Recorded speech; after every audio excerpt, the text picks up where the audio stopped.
m'appelle Karine Cousineau. En tant que personne, je suis algonquine et québécoise de la région de Témiscamingue et Québécois.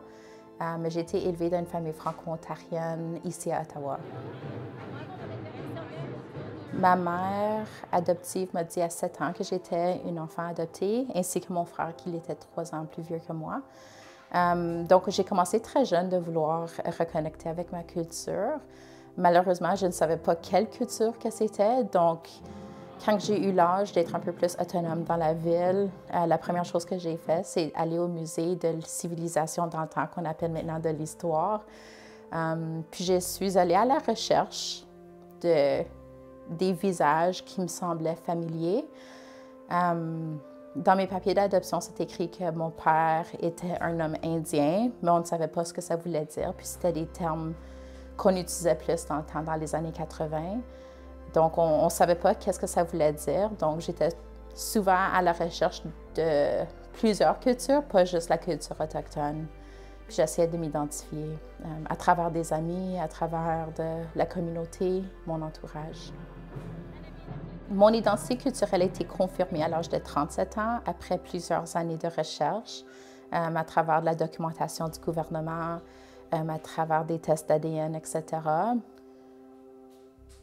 Rose, c'est une enfant qui m'aide beaucoup à mettre des limites pour moi-même. Et quand ça vient à ma culture et le partage, je réserve beaucoup de responsabilités maintenant à prendre soin de mon enfant et puis de m'assurer qu'elle est bien dans son propre cheminement.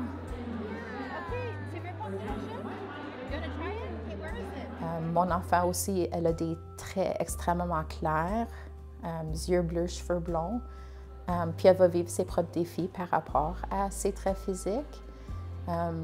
Puis je veux qu'elle prenne son temps à reconnaître c'est quoi sa place dans sa communauté algonquine, dans sa place urbaine, autochtone aussi.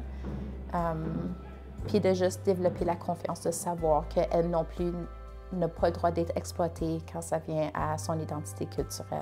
Donc, en tant que personne adoptée dans une famille franco-ontarienne, tu développes le syndrome de l'imposteur. Donc, souvent, surtout quand j'ai rentré en communauté pour les premières fois, je me sentais pas assez autochtone. C'est très rare pour qu'une personne algonquine parle le français aussi dans notre communauté. Donc, je me sentais pas à la hauteur d'être autochtone ou d'être algonquine, je devrais dire. Surtout à Ottawa, où les gens se sont baignés dans cette culture pendant tellement de temps que tu dis tu vas jamais te rendre là, ou tu as tellement peur de faire des faux pas, de te faire rejeter. Puis ma fille n'a pas ces traumatismes-là. Donc, c'est vraiment le fun.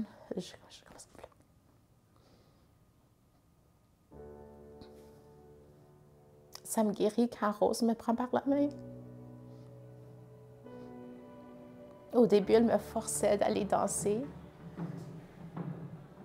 Puis maintenant, ça vient naturel, mais c'est elle qui m'a aidée. Ça, c'est vraiment, c'est un enseignement que j'ai appris à travers de Rose, que le rôle du cycle de la vie, les enseignements ne viennent pas toujours de nos aînés, c'est vraiment cyclique.